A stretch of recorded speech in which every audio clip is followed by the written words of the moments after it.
A lot of you probably remember this case, the Apivia XQ pack. And it was a really nice case when it was new in 2005. It used to be my main computer back then. So it's kind of a shame to have to scrap this, but if you look at it, you can see very clearly that it's seen better days. I've gotten upset with this thing a couple times, mainly because of the hardware that's in it misbehaving. So what we're going to do is we're going to take everything out of this, including some of the proprietary features. I hope I can get this display out, because I really do want to keep that. Put that into the new case, because that's a really useful thing. Keep the floppy, keep all the other stuff. Basically strip this down of all its components and put everything into this, which was given to me by Ross ACB. This compact, it used to be a Walmart special. I've already decorated it. I hate stickers on computers, don't get me wrong, but I really wanted to keep this Sapphire Radeon sticker because it just looks cool. You gotta admit, it looks pretty cool. So I decided, well, what the hell, I might as well just take all the stickers off and put it on, because I don't know where it went. There was a Celeron sticker on here before, and I ain't putting no damn Celeron in this thing. Okay, of course, first things first, better look inside the case and make sure everything you need is here. Looks like all the screws are intact. Well, they're all here. He left me screws, which is cool. Putting the motherboard in might be a little difficult. It does take a standard I/O shield, though, which I will be putting back in here. I don't know, this camera isn't focusing on it. Unfortunately, it's got a quick release. I'm not really putting a video card or anything. Actually, I'm not really putting anything with external connectors on it at all, so that's not a big deal. I can live with that. I don't know, my cooling fan might actually fit in here from that case, but I don't know if I want to waste it on this, because it's a light-up LED cooling fan, so I'll probably use it for something else. I got a power supply, of course, which I hope is going to fit in this case. This optical drive, what is this? I have no idea what this is either. This was in the case. Put it in my stash, I guess. This is all the front panel stuff. This is just, it looks like a CDRW, so I'm going to pull that out of there and put the drive that's in here in there, because that's a much better drive. Well, maybe I won't. I don't think I'll be using this for any DVD stuff. It's going to be a server anyway, so. It looks like we've got two hard drive bays. I put a floppy drive in there as well. That's weird. One of the 5 1/4 inch bays is in a 3 1/2 inch bay. Gotta love that. So this bay is going to be for the floppy, so I'm gonna have to figure that out. I hope there's screws in the front panel, because that could get interesting otherwise. Anyway, the only other thing that I think is going to be a problem is this, as it usually is. So I'm going to probably have to separate that by using some extra wiring that I have laying around. It's very easy to do that, as long as you're careful. But what I'm going to do is I'm going to begin stripping the other case down, and we'll see where we go from there. Okay, it's time to take the cover off. Really easy. Okay, it's definitely time to get a little methodical about this, and I don't know where I put my flashlight that I was using. Here's this one. We'll just use this. Or maybe we won't use this. There we go, works like a charm. So looking inside here, there's the RAM. I'll just leave that on the board. I'm going to have to pull up the expansion card. I don't know what else I need to pull out of here. Well, everything needs to come out, but you get the idea. Hard drive wise, one of those is a boot drive. They're all hooked into the RAID card, but one of them is definitely a boot drive, or at least it was. And I think what I'm going to do is I'm going to just pull that out of here entirely, and only have 2 drives on the RAID card. I know that's not really fault tolerant, and one of them's a Maxter hard drive. Actually, it's Maxter and Seagate, so that's not really good from a reliability standpoint, but I don't really think I have a choice because I've got other applications that need serial ATA hard drives. So I think what I'm going to do is I'm just going to leave it at 2 drives now. It's a RAID 1 array.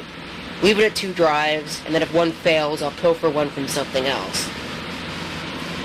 I don't really have a lot of serial ATA hard drives lying around, so wherever I can extract an extra one is definitely good. And I don't really need all of them for this application, so I've just got to remember which one is which. And it's not really difficult when you consider the cables. The 2 thick cables are the drives that are on the RAID, or at least were on the RAID when I was using this in active service as a stream encoding computer. The other one was a boot drive, so that makes that easy to figure out. I just got to remember which one's which when I pull all the cables off. Okay, so I pulled the boot drive out, and I'm going to use that for another task, I think. So I've set it aside.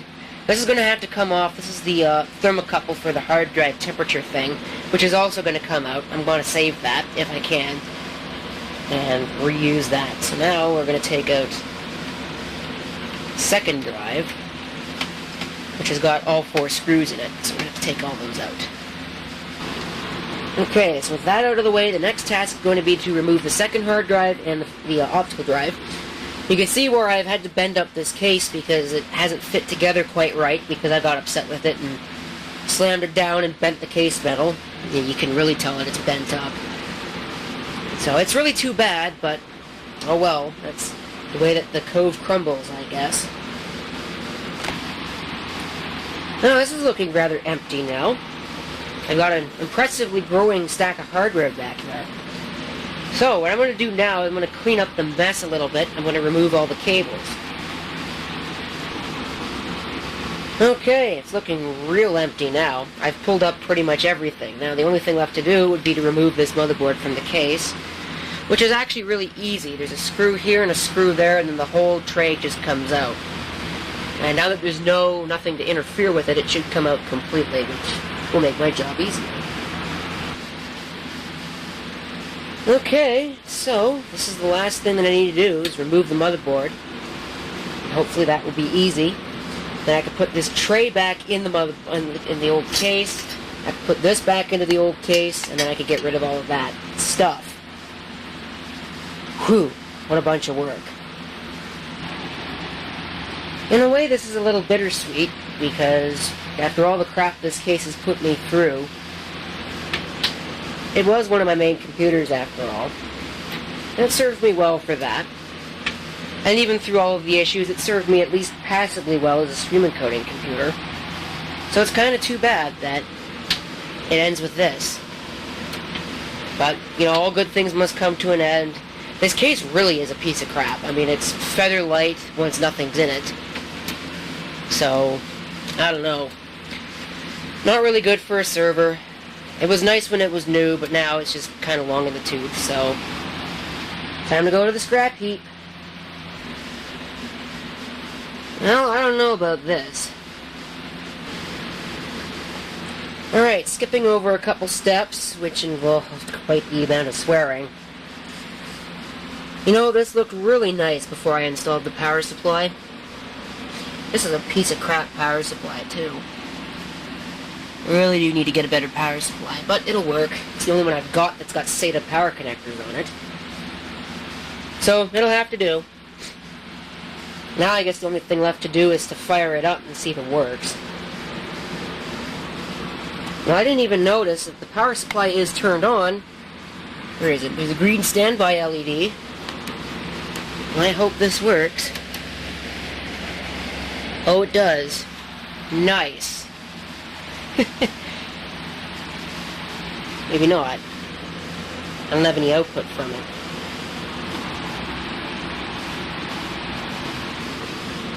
Well, at least all the front panel stuff is hooked up right. I have a hard drive that's hooked up backwards. My little display on the front works.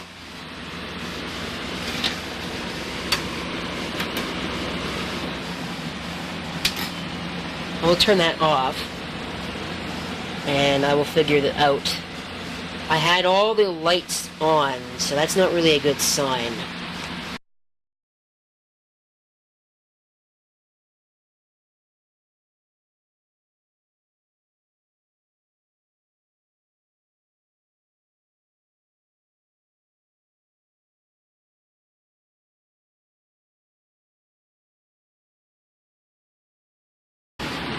Brilliant. Who cares? I don't. Alright, so everything is now working. I disabled that wait for F1 if there's an error because, well, that's kind of stupid. Especially in a server situation. Booting to what was already on the Quantum hard drive that I installed. It's only like a 6 gig drive. It's the first thing I grabbed out of my stash of drives. And it'll do just fine for a server that's primarily going to be storing data on a RAID array that's external to it. I'd rather not use something like that. I'd rather use a CF card, but for now that'll do. If I ever find a CF to IDE adapter, or even a CF to SATA adapter, I'll install that instead. It'll probably be easier on the system. But anyway, that is pretty much it.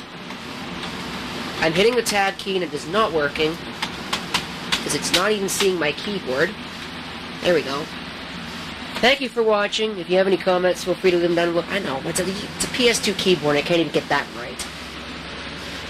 This is CP666 signing off, and I hope to see you next time. Till then. Hard drive LED is very dim on this. You can see it better inside the case.